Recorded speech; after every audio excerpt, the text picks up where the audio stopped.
The world is swept away, and yet it keeps coming back. It's like a sandbar in a river. A flood comes and washes the sandbar away. Then you come back a couple months later, and there's a new sandbar.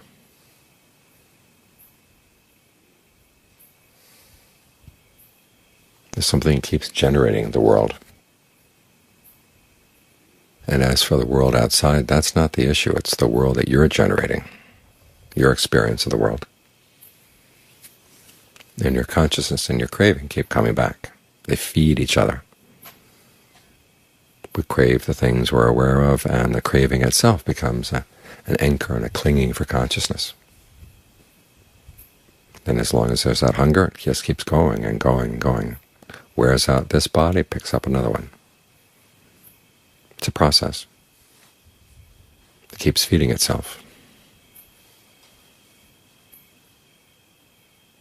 And you get tied up in the affairs of the world, and you forget to look at the process. Where are these things coming from? The habits in the mind.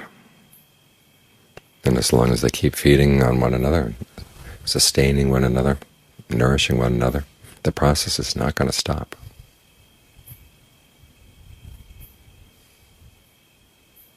This is why we need to turn our attention inward to the source of all these things, to see what keeps it going, going, going.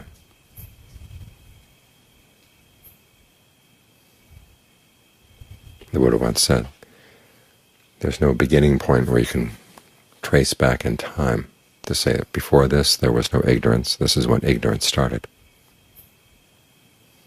The ignorance that causes us to suffer.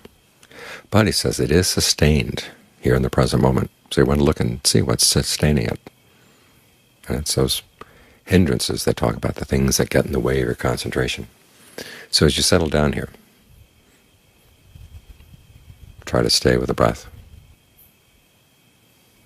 Try to be comfortable with the breath. Find a rhythm and breathing quality that feels good. You'll find that other things come in to get in the way. And sometimes you can just brush them away like flies. And they'll go away. Other flies come back. So that's your first line of defense. If they get in the way of your seeing the breath or being with the breath, try to brush them away and try to get more familiar with the breath. Be more sensitive to the breath as it's coming in and going out. Make the breath a more interesting place to stay. But if they keep coming back, back, back, you've got to do something else. And one of the first lines of defense is to look at the drawbacks of these things. Take sensual desire as an example. What is it about the desire that attracts you? You can probably say lots of things attract you. What are the drawbacks? When you start looking at the drawbacks, the Buddha has you look at two things. One, the drawbacks of the objects, and two, the drawbacks of the desire itself. And when you start looking at them, you realize you haven't looked that carefully at what you're doing. You just ride along with it. However pretty an object may be, or nice to any of your other senses, there's always going to be a bad side. And we're really good at blocking it out.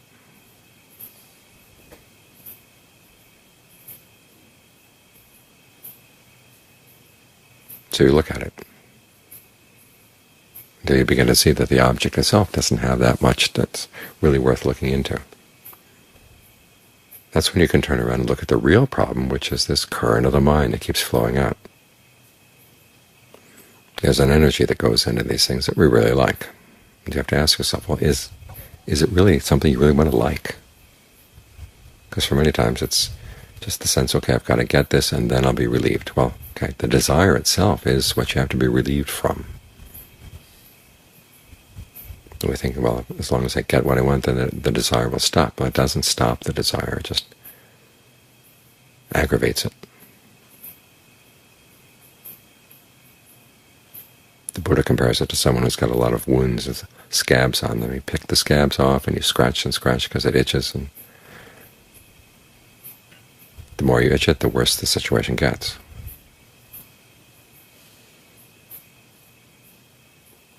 And when you discover, okay, it's not the object that you're after, it's the thrill of the chase, the fascination with just thinking and thinking and thinking about these things. And you look at it in and of itself, and you begin to realize it's not that much there. Nothing of any real substance, nothing you can grab hold of and say, okay, I gain something out of this. Because that's what desire is. It's the desire to gain something.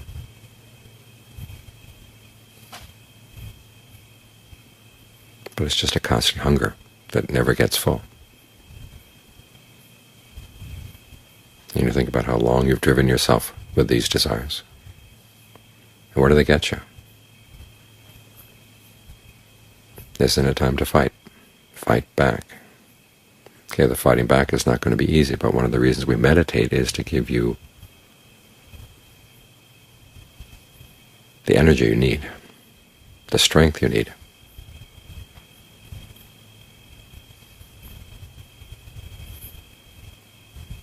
So we can use all the weapons that the Buddha gives you. I mean, there's the weapon of sense restraint. Every time you look at something that excites desire, you have to look at the other side. And you also have to ask yourself, well, who's doing the looking here? Is it me, or is it my desire, or is it my anger? Ill will is another hindrance. When your desire gets thwarted, the person who's gotten in your way really does seem to be someone who's worthy of ill will. You'd like to see that person suffer. Well, what's accomplished by that? And what kind of mind state is this that goes for ill will? The ill will and the sensual desire go together. They're very strongly related. As the Buddha said, there's love that gives rise to love, and love that gives rise to hatred. Hatred that gives rise to love, and hatred that gives rise to hatred. These things just get tied up together. So there are times when you have to contemplate, to see the drawbacks of the things that you desire. The old statement is that watch out for things you desire because you may get them. So you see the drawbacks of that, then you look at the drawbacks of the processes in the mind that keep going, going, going, and then coming up with nothing, or worse than nothing. John Lee has a nice analogy. He says when you give in to your desires, it's like hanging around with thieves and crooks, con men. They'll get what they want out of you, and then they leave you, especially when the police come. So this is one of the ways of dealing with these hindrances that keep ignorance going. You've got to look into them and see them as processes. There's that old saying about when the finger points at the moon, you want to look at the moon and not worry about the finger. Well, that's wrong in this case. All those voices in the mind that tell you, look there, look there. You've got to look back and see, who are these voices? Who is this finger pointing the moon? What is this finger? What does it want out of me? And this way you get to see these processes as they're happening, as they're churning out more and more worlds to replace the ones that get swept away.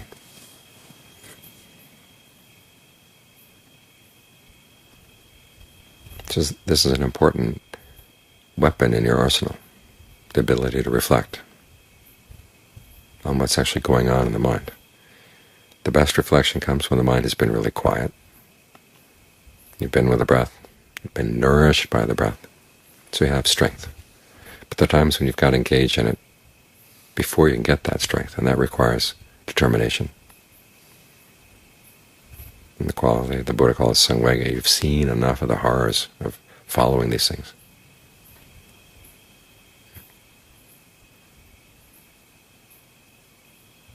So at least gives you the initial impetus. But that impetus doesn't stay very long unless you have these other skills to nourish you.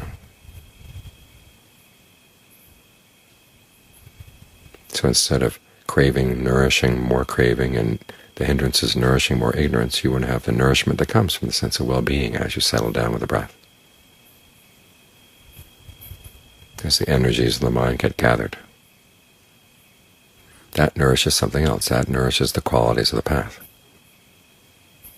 So look at who you're feeding here. It's like you have all kinds of animals in your house, and you've been feeding the snakes and the scorpions and all the animals that want to kill you.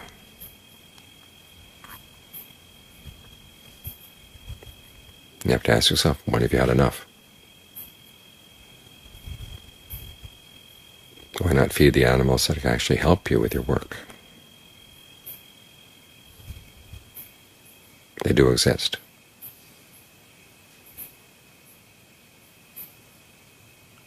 And John Mahaprabhu has a nice talk where he says, when we start out, it seems like the path is something imposed from the outside, and our defilements are us, and we're being attacked by the path. And you have to switch your allegiance. Learn to identify with the voices in your mind that do want to practice the path. Let them be you. Let them be yours. And pry away the misunderstanding that the defilements are you. When their voices speak, it's not you speaking. It's just a voice in the mind. Learn how to see that as something separate.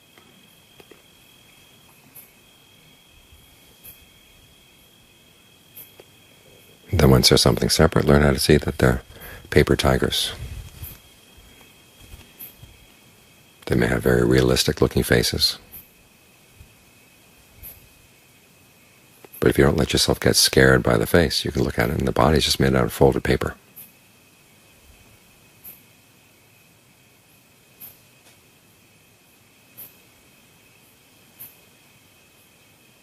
And you realize that you've been feeding on folded paper. It's not that nourishing. Try to find other sources of nourishment for the mind and nourish the other animals in there, the ones that are good, the ones that are helpful. They do exist.